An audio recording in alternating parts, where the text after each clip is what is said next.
There was a report that Netflix has deemed a antitrust concern by the White House because they would consolidate too much Hollywood control in the eyes of Donald Trump and company. Which, Comcast seems pretty powerful too. I don't. So does Paramount. I don't know how. So does like YouTube. I was like, come on, pick your poison at a certain point. I mean, it's like, okay. I mean, they're all trying to get bigger. I mean, what's the vision if that's an antitrust concern? They don't have any broadcast outlets.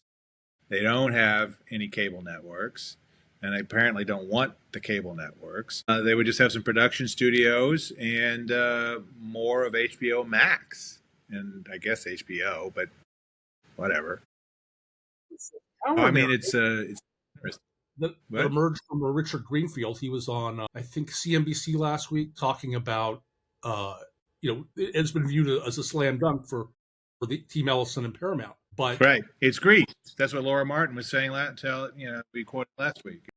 The states will have a say in this, specifically California and New York, which are big production states. They've influenced other mergers, such as the $26 billion T-Mobile Sprint acquisition. It held it up for a couple of years. Billion. You keep going million. It's like you got this Dr. Evil impulse that we need to control because you keep saying $26 million. No, it's billion. You're right, but it just seemed like such a bargain. It created so many jobs and value for all of us. It really worked out. There are fewer jobs today than when the deal was proposed in 2018. So in terms of the combined companies, so take that for what it's worth. But Greenfield didn't see it as a foregone conclusion that the Ellisons would get it. Reading your writing this week, I kind of feel like it's going to them. Yeah. Look, if you can keep throwing up excuses, we don't want them to do it because they're too liberal policies. We can't regulate them in other ways, but we can kind of make up a species antitrust concern, even though they would have, with this, probably about, 14% of the hours viewed, something like that. If they're like at 10%, according to Nielsen, and HBO Max is like 3%. On the streaming side, and they wouldn't have anything on broadcast. Obviously, they wouldn't have anything notable really on cable because premium cable has tiny numbers in terms of the audiences. Even when they're big hits, they're relatively small numbers.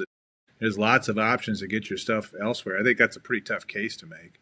I do think you're right, though, or Greenfield was right about this potential for the states to mess with things. The attorneys general in several states have been very active. Some against causes they see as overly conservative and some that they see as overly liberal. I mean, if it's the concern that you just mentioned about Netflix, you could see, what's his name, Greg Abbott, the Texas Attorney General, weighing in, or a bunch of little states like my home state, Missouri, saying, oh, no, we don't want those people getting it.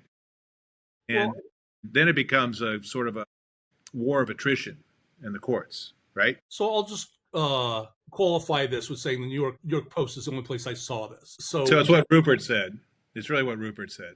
Right. But for this to originate this early in the process, a bid hasn't been accepted. There isn't a deal yet for them to weigh in. I mean, I don't remember seeing this when Comcast bought Time Warner or Warner Brothers Cable a few years ago. That was a big deal. Everybody in telecom hated it. 10 years ago, deal that went nowhere.